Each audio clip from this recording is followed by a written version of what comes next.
ladies and gentlemen, it's a lovely evening here. Just want to show you, keep being asked how do I tell when the pots need watering and my baskets. Well, just simple finger test. You can see nice and damp, but with pots like these, when it's sunny like this, the best time to water is either morning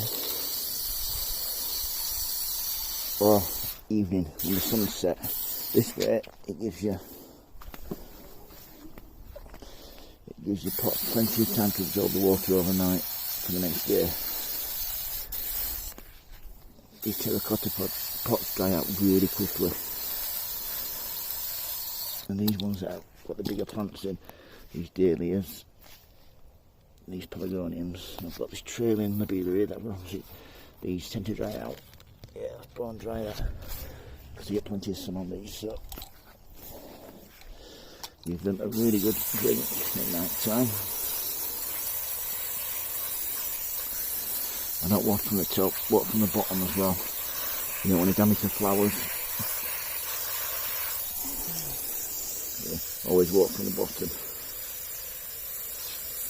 I know you'd say, well, how do you get water when it's raining? You can't help that, can you? But to water from the bottom, I swear by it. This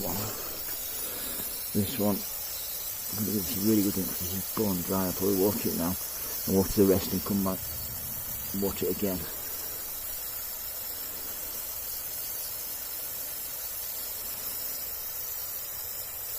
But these pelargoniums are really looking well at the moment. Enjoying this sunny weather we've been having. And the leaves have been wet down. Really dehydrated, this one. Yeah, if you let them get like this, you really do need to soak them properly because the water will just run out when you get them let dry. Water them once, leave them half an hour, come back, water them again, leave them half an hour, come back and water it again to rehydrate the compost. Like I said, when it gets this dry, it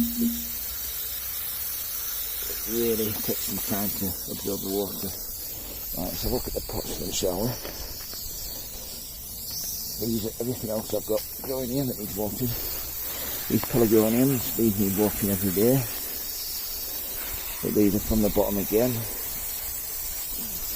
And these baskets, these definitely need watering with the amount of plants that are in there. As you can see, everything there I've grown myself from cuttings or seed except the trailing fuchsias. And as you can see, looking really nice. Fuchsias looking right there. See them? Yeah, water these till it runs out the bottom. As soon as it runs out the bottom, and there's enough there. I've lined this with a white plastic bin liner. There you go. But you need to keep, if you let things dry out, what tends to happen is you're damaging the roots, you're damaging the plants, and they're always in recovery stage. So you're not going to get nice flowers like these. And these absolutely gorgeous, these petunias. These are all from cuttings that I took during the winter and early spring. This dahlia is absolutely divine. Absolutely love. You can't beat it when you're out here and you're watching everything. Just you on your own. Now look at that for a cut.